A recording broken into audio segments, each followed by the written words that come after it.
Breaking news చూస్తున్నాం. BRS MLA Kaushik రెడ్డిని పోలీసులు అరెస్ట్ చేశారు. మనోజ్ అనే గ్రానైట్ వ్యాపారిని బెదిరించిన కేసులో కౌశిక్ రెడ్డిని శంషాబాద్ ఎయిర్పోర్ట్లో సుబేదారి పోలీసులు అరెస్ట్ చేశారు. అక్కడి నుంచి వరంగల్లోని సుబేదారి పోలీస్ స్టేషన్కు తరలించారు. అనంతరం ఆయనపై భారతీయ శిక్షా స్మృతిలోని సెక్షన్ 308(2), 308(4), 352 కింద కేసులు నమోదు చేశారు. ఉదయం కోర్టులో హాజరుపరిచి జైలుకు తరలించనున్నారు.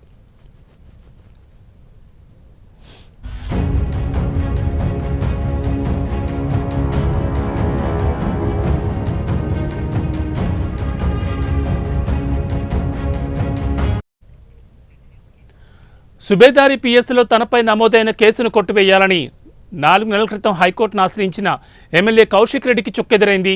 కమలాపురం మండలం వంగపల్లిలో ఉన్న క్వారీని మనోజ్ నిర్వహిస్తున్నాడు. అయితే తనకు 50 లక్షలు ఇవ్వాలని కౌశిక్ రెడ్డి బెదిరించారని మనోజ్ భార్య ఉమాదేవి పోలీసులకు ఫిర్యాదు చేయగా కేసు నమోదైంది.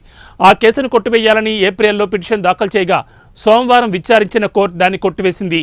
గతంలో ఇదే కేసులో అరెస్ట్ అయి స్టే ఇచ్చిన కోర్టు దర్యాప్తు సహకరించాలని ఆదేశించింది.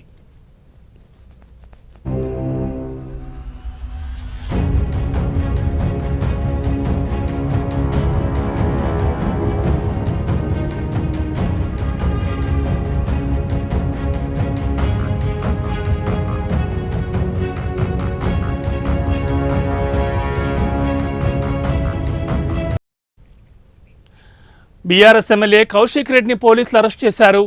మనోజ్ అనే గ్రానైట్ వ్యాపారిని బెదిరించిన కేసులో కౌశిక్ రెడ్డిని శంషాబాద్ ఎయిర్పోర్ట్లో సుబేదారి పోలీసులు అదుపులోకి తీసుకున్నారు. అక్కడి నుంచి వరంగల్లోని సుబేదారి పోలీస్ స్టేషన్ తరలించారు. అనంతరం ఆయనపై భారతీయ శిక్షా స్మృతిలోని సెక్షన్ 308(2), 308(4), 352 కింద కేసులు నమోదు చేశారు. ఈ ఉదయం కోర్టులో హాజరుపరిచి జైలుకు తరలించనున్నారు. సుబేదారి పిఎస్లో తనపై నమోదైన కేసును కొట్టివేయాలని 4 నెలల క్రితం హైకోర్టును ఆశ్రయించిన ఎమ్మెల్యే కౌశిక్ రెడ్డికి చుక్కెదురైంది.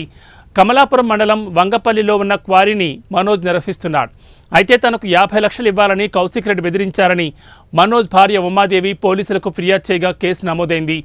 ఆ కేసును కొట్టివేయాలని ఏప్రిల్లో పిటిషన్ దాఖలు చేయగా సోమవారం విచారించిన కోర్టు దాన్ని కొట్టివేసింది. గతంలో ఇదే కేసులో అరెస్టుపై స్టే ఇచ్చిన కోర్టు దర్యాప్తుకు సహకరించాలని ఆదేశించింది.